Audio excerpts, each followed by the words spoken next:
참 사회적으로 문제를 일으키는 이단이 있어요. 처음 시작은 같은데 하나님의 말씀으로 시작하는 것 같은데 그 마지막은 워낙 달라지는 그러한 여럿 있지만 가장 큰 사회적 이슈가 되고 있는 이단이라고 하면 아마도 신천지가 아닐까 생각을 합니다. 그런데 그 신천지의 특징이 하나가 있어요. 바로 비유풀이라는 이러한 독특한 용어를 사용합니다. 비유풀이. 그 말은 틀리질 않아요. 왜냐하면 성경 안에 보면 비유로 말씀하신 것들이 굉장히 많이 담겨 있기 때문에 그 비유를 알아듣기 쉽게 다시 한번 풀어주는 것 중요한 일이고 또 목사들이 해야 될 일이죠. 그런데 그 비유를 풀어가는 과정이나 또 그 방법에 있어서 아주 큰 문제점이 있기 때문에 그러한 여러 가지 문제를 일으키는 것 같습니다. 비유란 뭘까요? 비유. 그것은 어떤 현상이나 또 어떤 사물을 직접 설명하려다 보니까 너무 어려워요. 그래서 다른 비슷한 현상이나 혹은 사물에 빗대어서 쉽게 설명한 것, 이게 비유예요. 그렇게 이야기할 수 있습니다. 그런데 성경상에서의 이 나오는 비유들은 반드시 그냥 그 비유 하나만을 뚝 떼어서 이야기해서는 안 돼요. 예수님께서 많은 비유를 이야기하셨지만 비유를 이야기하시는 배경 그리고 목적 이러한 것들이 분명히 있기 때문이에요. 어떤 상황 하에서 이러한 비유를 말씀하신단 말입니다. 그래서 이러한 것들을 이해하는 것, 왜 이러한 말씀을 하셨을까? 어떤 상황에서 말씀하셨을까를 아는 것은 정말 중요해요. 또 한 가지는 무엇인가 하면 비유는 비유 자체로 충분한 역할을 다한 것입니다. 그러니까 원래의 문제보다 비유가 더 크게 부각되거나 더 중요하게 여겨져서는 안 되는 거죠. 오늘 그러한 관점에서 오늘 읽은 말씀 11절 누가복음 19장 11절부터 27절까지도 예수님께서 하신 비유에 관한 비유. 특별히 제목을 붙이라고 하면 문화의 비유라는 건데요. 이 문화라는 말이 참 생소하죠. 문화라는 거는 화폐의 단위예요. 화폐의 단위. 어떤 이들은 바클레이 같은 신학자는 한 9,000원 정도라고 이야기를 하고요. 칼빈 같은 경우에는 16달러, 그러니까 한 2만 원 정도 될까요?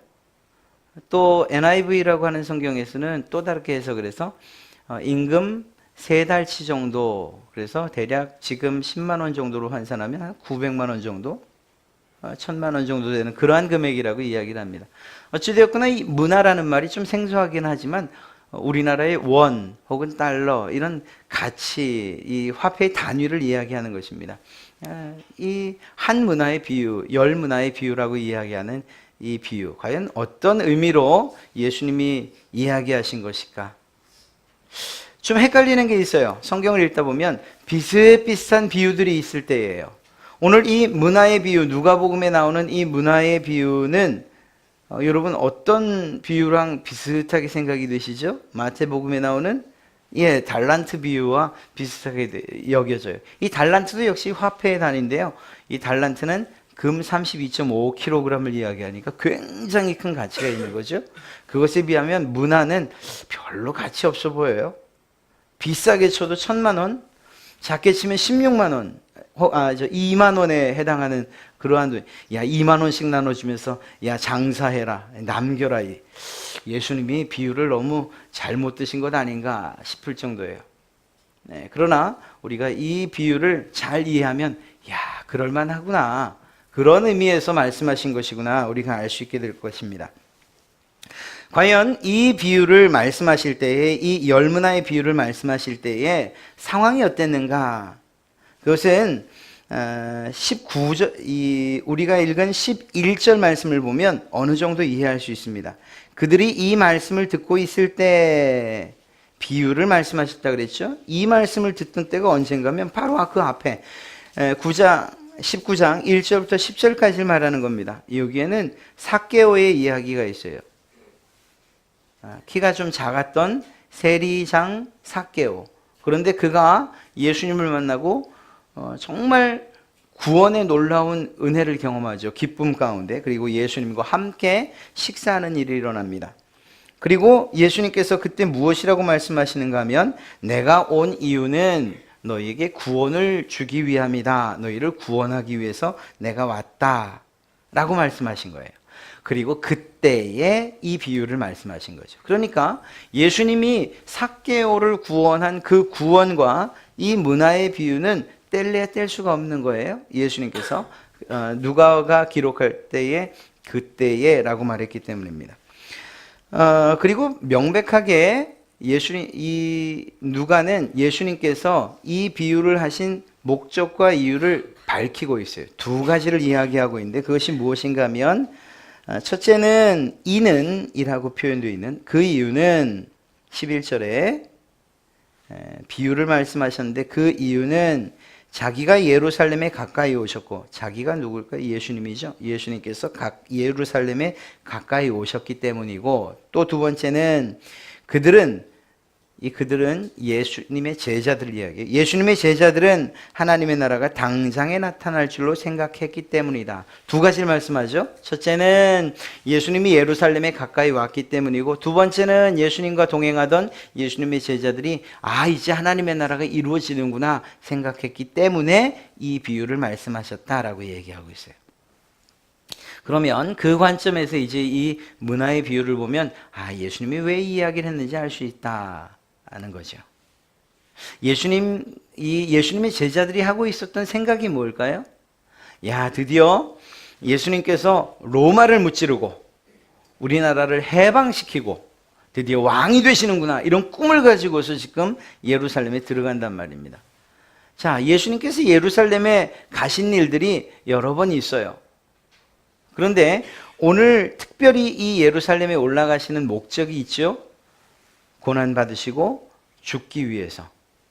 십자가에 죽는 줄 알면서도 죽기 위해서 예루살렘으로 지금 올라가고 계신 거예요. 그리고 또 한 가지는 예수님은 그런 마음으로 올라가고 있는데 예수님의 제자들은 어떻게 생각했는가? 드디어 우리가 왕의 신하가 되는구나. 예수님이 왕이 되고 우리는 그들의 신하가 되는구나. 드디어 한 자리 해 먹겠구나. 이런 생각을 하면서 올라가고 있었어요. 예수님께서 이 생각을 고쳐주시기 위해서 그 생각을 수정해 주시기 위해서 이 비유를 들고 있다 해도 틀리지 않습니다. 도대체 어떤 것이 잘못됐길래 예수님은 이렇게 비유를 들어서 이야기하고 있을까?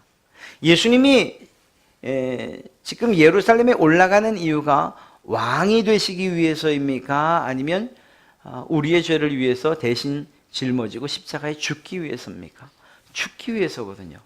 예수님은 지금 죽기 위해서 올라가는데 제자들은 그것을 착각하고 있어요. 그래서 그 예화를 오늘 이 비유를 보면 이렇게 이야기하는 거예요. 어떤 귀인이 왕위를 받아가지고 오려고 먼 나라로 갈 때에 왕위를 받으려고 먼 나라로 갈 때 그러니까 예수님께서 지금 이 시점에 왕이 되는 것이 아니고 왕의 자격으로 오시는 그 때가 있는데 아직 먼 기간이 필요하다는 거죠. 예수님께서 죽으시고 승천하시고 다시 재림하여 오시는 그날이 실제적인 왕이 되어 돌아오시는 날이라는 것을 이야기하시는 거예요. 자, 그러면 이 비유에서 과연 지금 이 귀인은 누구이고 종들은 누구이고 그리고 귀인이 왕이 되지 않는 것을 원하지 않는 사람들은 누굴까? 귀인은 바로 예수님 자신을 얘기하는 거죠. 귀인이 이제 왕위를 받으러 가는 거예요. 죽고 하나님께로 올라갔다. 다시 심판하러 오시는 그날. 그때 왕의 권세를 가지고 오시는 거죠. 종들은 누굴까요? 제자들을 위시한 바로 여러분들, 우리들이 바로 이 종들이에요. 이 한 문화씩 받은 바로 그 종들 말입니다. 그리고 귀인이 왕이 되는 것을 원치 않는 원수들이 등장하는데 그 사람들은 1차적으로는 예수님께서 예수님을 시기하고 질투하던 예루살렘의 종교 지도자들, 유대의 지도자들과 그리고 바리새인, 대제사장 등 이러한 사람들이었습니다. 그럼 문화란 무엇일까? 이게 이제 오늘 우리가 해결해야 될 거예요. 문화란 거예요.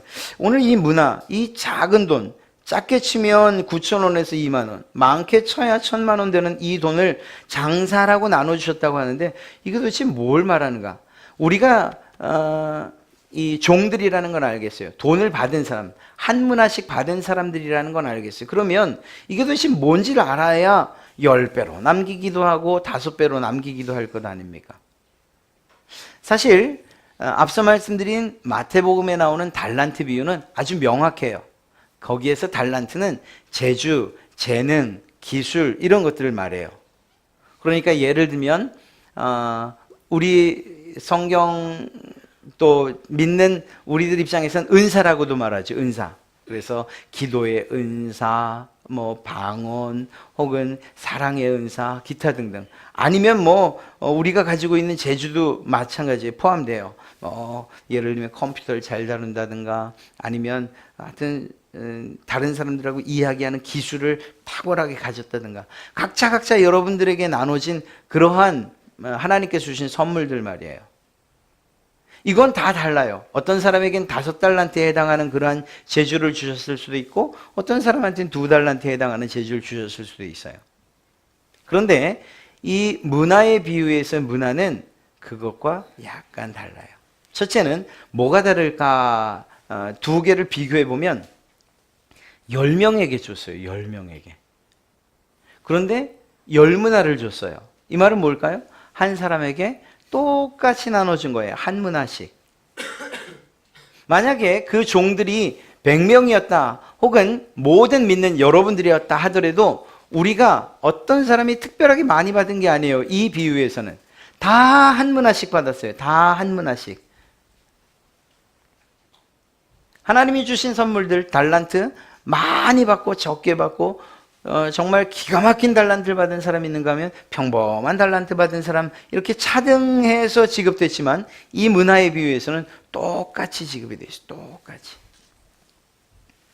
또 한 가지는 무엇인가 하면 이 문화라는 것이 서두에 말씀드렸던 것처럼 어떻게 보면 별 가치 없는 값어치 없는 것처럼 여겨질 수 있다는 거예요.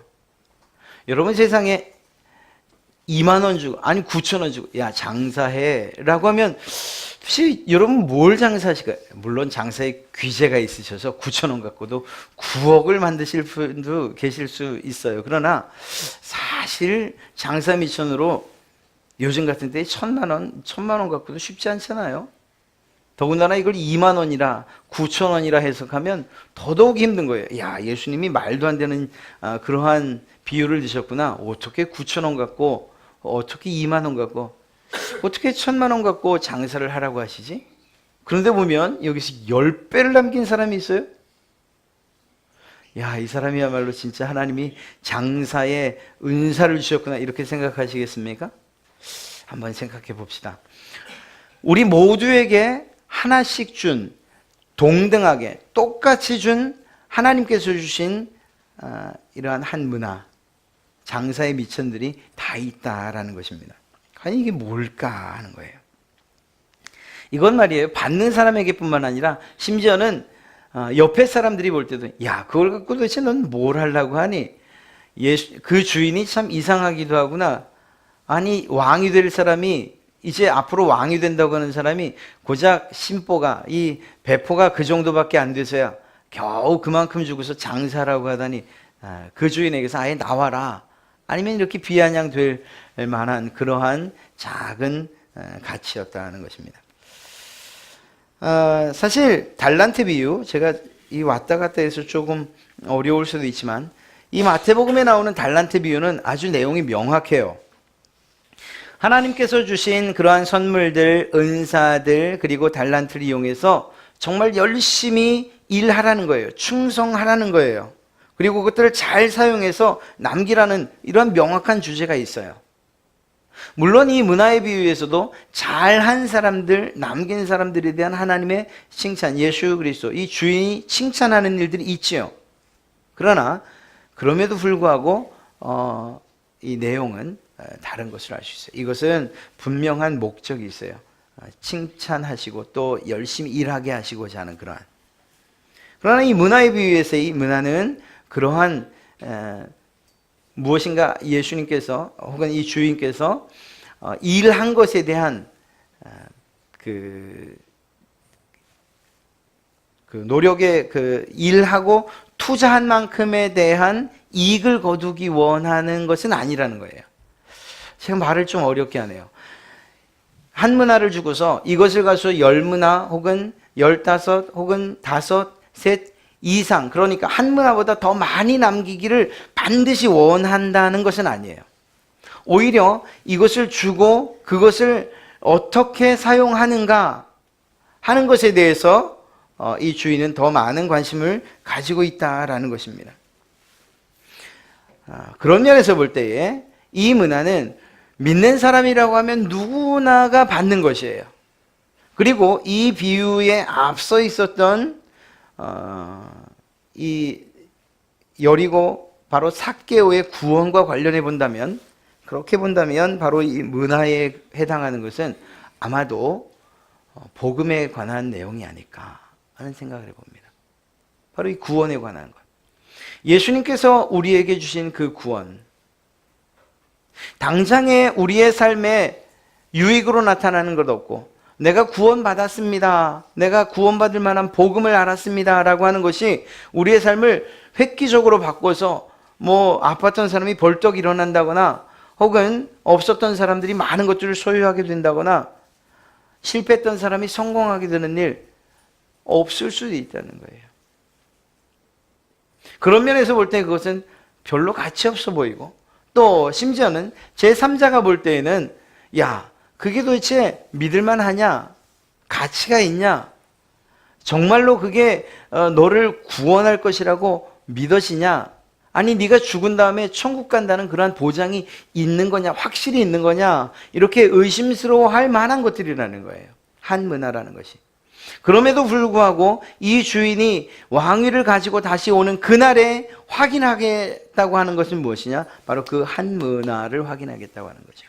그것을 가지고서 일한 것을 확인하겠다고 말씀하시는 것입니다. 여러분, 한 문화가 과연 무엇을 말할까? 복음에 관계된, 그리고 우리의 구원에 관계된 일. 아니, 그것보다 좀 더 쉽게 이야기를 하면 우리가 하는 모든 신앙의 삶, 모든 사람들에게 공통적으로 주어진, 바로 동등하게 주어진 신앙의 조건들, 예배하는 일들이라든가 기도하는 일이라든가 혹은 우리의 교회 공동체 안에서 봉사하는 일이라든가 하나님을 찬송하는 일들, 성가대, 교사, 기타 등등 말입니다. 하나님께서 우리에게 주신 이 복음과 관계된 일이라고 하면, 그러면 이 문화에 대한 해석이 아마도 무난하리라 생각합니다. 왜냐하면 누구에게나 동등하게 주어진 것이니까 말입니다. 세상 사람들은 그것을 별로 소중하게 취급하지도 않지만 우리에게는 정말 우리가 흔히 부르던 노래처럼 천국행 티켓처럼 여겨질 수 있는 그러한 복음이라고 이야기하는 것, 이것이 옳으리라 생각합니다. 누구에게나 동등하게 주어진 복음, 누구에게나 동등하게 주어진 구원의 조건들, 바로 이것. 문제는 이것이에요. 이것을 어떻게 남겼느냐, 남긴 사람들에 대한 이야기가 아니고 오늘은 그것을 손수건에 고이 싸서 그냥 내버려 뒀던 사람에 관한 이야기를 좀 하고 싶은 거예요. 결국 그는 이 주인에게 책망을 받아요. 야, 차라리 은행에다 둬서 이자라도 받게 하지 그걸 그렇게 손수건에다 그냥 싸두었냐. 여러분, 이 글을 읽다 보면 야, 이 예수님이, 이 주인이 아주 그냥 돈에 그냥, 죄송합니다, 표현이 그렇지만 아주 환장을 했구나, 이렇게 생각하십니까? 아니에요. 그건 정말 이 주인을 잘못한 거예요. 세 번째, 한 문화를 그대로 가지고 왔던 사람이 가지고 있던 생각에 대해서 주인은 책망을 하고 있는 것입니다. 어떤 생각을 했는지 아십니까? 19장 21절을 보면 이렇게 이야기하고 있어요. 이는 당신이, 내가 수건에다 싸둔 이유는 당신이, 주인 당신이 너무나도 엄한 사람인 것을 내가 무서워서, 내가 두려워서 그랬습니다. 당신은 두지 않은 것에서 달라고 하시고 심지 않아 놓고 거두시는 분 아닙니까? 이렇게 얘기를 해요. 여러분, 예수님이 정말 그런 분이십니까? 하나님이 여러분들에게 주지 않은 것을 달라고 하시는 분이시고 심지 않은 것을 달라고 하시는 분이십니까? 혹시 예수님을 믿는다는 것, 하나님을 믿는다는 것이 여러분의 마음 가운데 두려움으로 작용하시는 분들 계세요? 야, 이거 예수님 혹시라도 내가 믿었다가 대면대면하면 한 대 얻어맞고 그냥 KO 될까봐 아주 그게 미리 두려워서 나 하나님 못 믿겠다, 예수님 못 믿겠다, 이런 분 혹시 계십니까? 하나님 생각하면 야, 하나님 난 도저히 못 믿겠어. 아니 천국과 지옥만 들어놓고 믿으면 천국이고 안 믿으면 지옥. 야, 나 겁나서 못 믿겠다. 혹시 이런 분 계십니까? 이 종이 오해한 것이 무엇인가 하면 자기 주인에 대한 오해예요. 두려운 존재로, 무서운 존재로, 심지 않고 내놓으라고 하시는 분으로 잘못 오해한 거죠. 여러분, 오늘 묵도를 하며 제가 읽었던 말씀 기억하십니까? 여호와는, 하나님은 어떤 분이신가? 긍휼이 많으시고 불쌍히 여기시는 그러한 분이시고 은혜로우시고 노하기를, 화내는 것을 더디하시고 인자가 풍부하시고 사랑이 풍부하신 분이시다. 자주 경책, 책망하지 않으시고 그의 분노를, 화난 것을 영원토록 품지 않는 그런 분이시다. 심지어는 읽었던 시편 103편 10절에서 뭐라고 하는가 하면 우리의 죄를 따라 우리를 처벌하지 않으시고 우리의 죄악을 따라 우리에게 그대로 갚지 아니하시는 분이라고 이야기하고 있어요. 이 종이 정말 오해한 게 바로 그거예요. 주인이 얼마나 너그러운 분인지, 얼마나 사랑이 많으신 분인지, 주인이 이 일을 맡기신 의도조차도 그분의 생각도 이해하지 못했던 것. 여러분, 우리가 그런 의미에서 우리에게 준 문화를 잘 활용한다는 것은 가장 먼저 전제로 해야 되는 것이 무엇인가 하면 우리에게 이것을 맡기신 하나님이 어떤 분인가를 잘 아는 것이에요. 하나님에 대한 오해는 이처럼 손수건에다 구원을 꼭꼭 싸두고 이건 나와 상관없는 하나님의 것이라고 그렇게 생각하기가 쉬워요. 그러나 그렇지 않습니다. 하나님께서 우리에게 그러한 구원을 주실 때에 하셨던 일들을 기억해 보세요.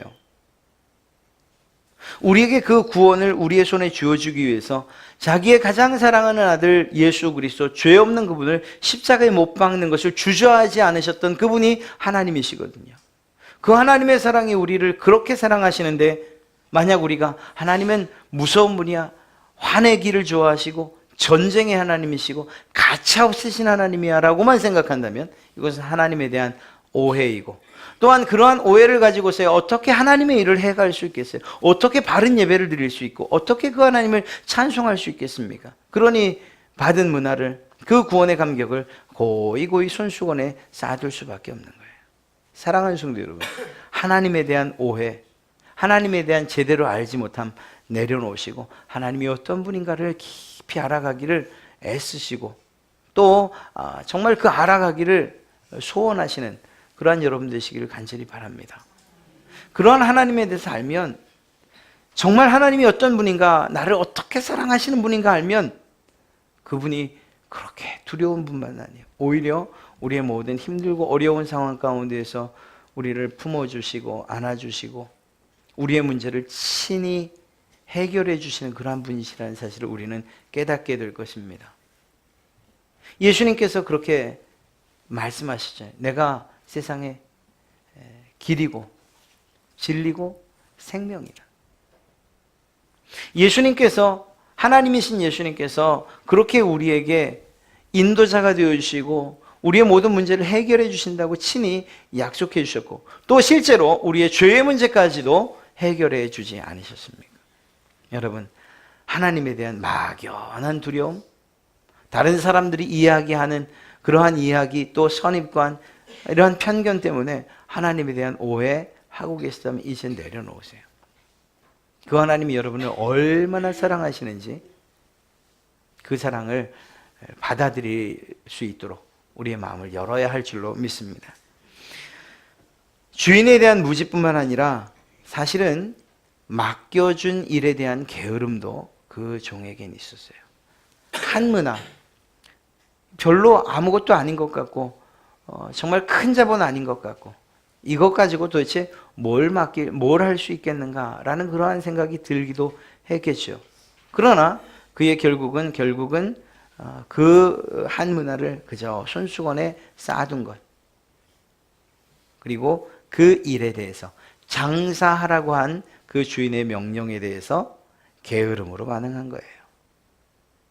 결국 이러한 신앙과 복음에 대한 무지뿐만 아니라 게으름이 결국 이 종이 책망 들을 수밖에 없었던 이유라는 것.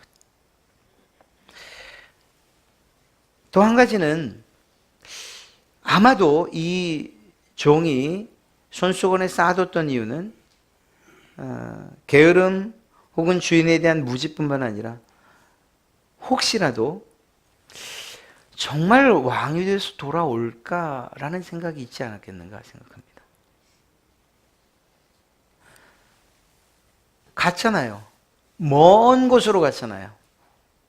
정말 돌아올까? 만약에 안 돌아온다면 내가 이 한 문화를 가지고서 애쓰고 수고하는 게 도대체 무슨 의미가 있을까? 돌아올까? 아니, 안 돌아오지 않을까? 아니, 안 돌아올 거야 라고 하는 생각이 그에게 있지 않았겠는가? 돌아오면 주지, 돌려주면 되지 라고 하는 이러한 생각. 사랑하는 성도 여러분, 우리 예수님 믿는 사람들, 이 시대, 이 지금 예수님이 돌아가신 이후에 1세기 혹은 그 이후에 지금까지의 모든 그리스도인들이 가장 힘들어한다는 표현은 좀 그렇지만 참 힘들어하는 것 가운데 하나가 뭔가 하면 예수님이 과연 오신다고 하셨는데, 다시 이 땅에 오신다고 하시는데 과연 오실까? 사실 1세기의 그리스도인들은 이러한 생각 가운데 늘 고민하며 살았어요. 그러다 보니까 역사적으로 어떤 상황들이 바뀌면 야, 이때가 예수님이 오실 때인가 보다 이런 생각들을 갖기도 했고, 또 이것 때문에 파생됐던 이단들도 정말 많고요. 여호와의 증인도 마찬가지고 우리나라에서의 그 다미성 교회도 마찬가지였어요. 그들이 예수님을 기다리는 것, 다시 오실 주님을 기다리는 것 자체가 잘못된 것은 아니죠. 우리도 예수님을 기다리는 사람들이니까 말입니다. 그러나 주님께서 말씀하지 않은 시와 때를 이야기하는 것, 그리고 그것으로 인해서 정말 하나님의 말씀을 왜곡하여 그 뜻을 제대로 분별하지 못한 것, 이것이 문제라면 문제이죠. 우리에게도 이러한 말 하나, 주님 속히 어서 오시옵소서라는 이러한 신앙을 가지고 살아야 돼요. 이럴 때에 우리가 드리는 정말 아무것도 아닌 것 같은 예배, 한 번의 예배, 아무것도 아닌 것 같은 한 번의 기도, 이것이 매번 매 순간마다 소중한 것이 되는 거예요. 만약에 우리에게 예수님이 다시 오신다는 이러한 생각이 없고 예수님께서 우리에게 오셔서 우리의 한 것들, 우리의 장사한 것들을 계산하실 것이라는 이러한 생각이 없다면 우리는 오늘 이 사람처럼 게을러질 수밖에 없고 하나님에 대한 무지가 점점 쌓여져 갈 수밖에 없는 거예요. 사랑하는 성도 여러분, 예수님께서는 반드시 오셔요. 이 사실에 대해서 혹시라도 의심하고 있다면 그 의심을 이 시간 거두시기 바랍니다. 그때가 언제인지 알지 못해 그렇지 예수님께서 반드시 오셔요. 그분이 오시는 그날 우리는 영광스러운 몸으로 부활하게 될 것이고, 그리고 그때부터 우리의 새로운 삶, 정말 천국에서의 삶이 시작되는 거예요. 이것에 대한 소망이 없다면, 부활한다, 예수님이 다시 오신다, 이것이 정말 허무맹랑하게 들려지면 우리는 신앙하기가 어려워요. 어려울 뿐만 아니라 만약 그것이 그때가 됐는데 거짓이라고 말한다면 우리처럼 불쌍한 사람들이 없어요. 이 좋은 날, 비가 와서 이렇게 운치 있는 날, 좀 멋있는 데 가서 차라도 한잔 하시고 근사한 식사하시면 얼마나 좋아요. 날씨가 화창한 날이면 좀 다니시는 것도, 이제는 뭐 5일째도 됐겠다. 그런데 이 좋은 날, 이 황금 같은 이 시간, 저녁도 아니고 새벽도 아닌 이 정말 아까운 이 시간에 왜 여기 나와 계시냐는 거예요. 이 헌금은 왜 하는 거고요? 만약에 우리에게 예수님께서 부활하신 그 예수님을 따라 우리가 부활한다는, 그리고 또 예수님께서 심판하기 위하여 우리에게 다시 오신다는 이러한 믿음에 대한 이 믿음이 없다면 우리가 하는 신앙, 그리고 이것이 거짓이라고 하면 우리가 믿는 이 예수 그리스도, 이 기독교는 가장 불쌍한, 그리고 여러분과 저는 가장 불쌍한 사람이 되는 거예요. 사도 바울이 그렇게 얘기했잖아요. 이 말은 사도 바울이 우리가 불쌍한 사람이야, 정말 불쌍한 사람이야 라고 얘기한 게 아니에요. 우리가 불쌍하다고 이야기하고자 한 것이 아니고 그 일은 반드시 이루어진다는 확신 가운데에서 이야기한 거예요. 그래서 이 말을 바꿔 이야기하면 당신들이 가장 행복한 사람들입니다. 내가 정말 행복한 사람입니다 라고 이야기하고 있는 거예요, 사도 바울은.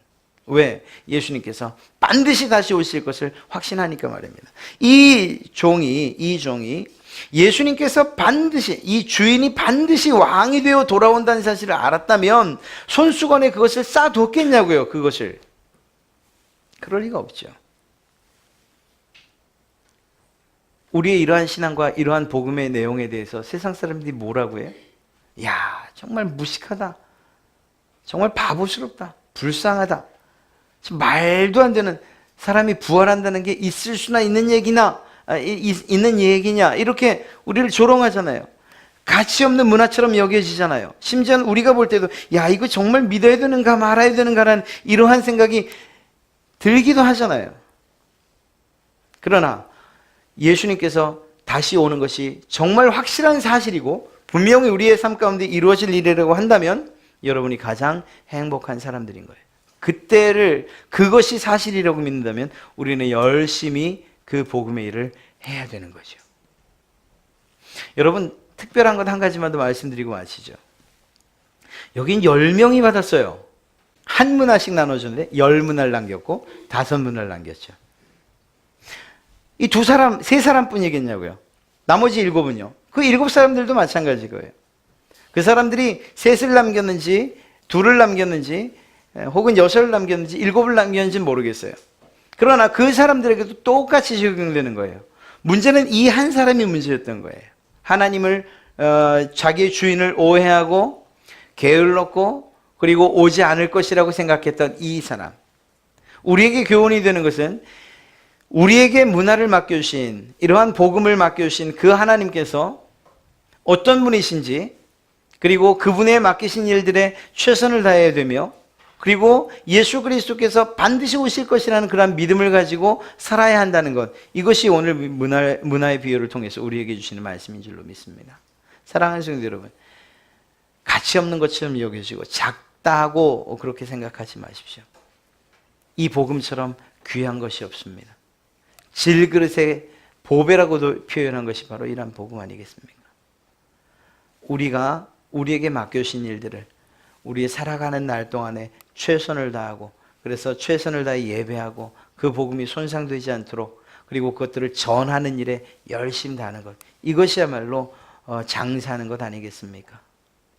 여러분들 한 문화를 맡겼지만 10문화가 아니라 그보다 더 많은 것들을 남기시고 또 우리의 있는 힘을 다해서 장사하시고, 그래서 주인 우리 예수 그리스도에게 큰 칭찬받으시는 그러한 여러분 되시길 주님의 이름으로 축복합니다.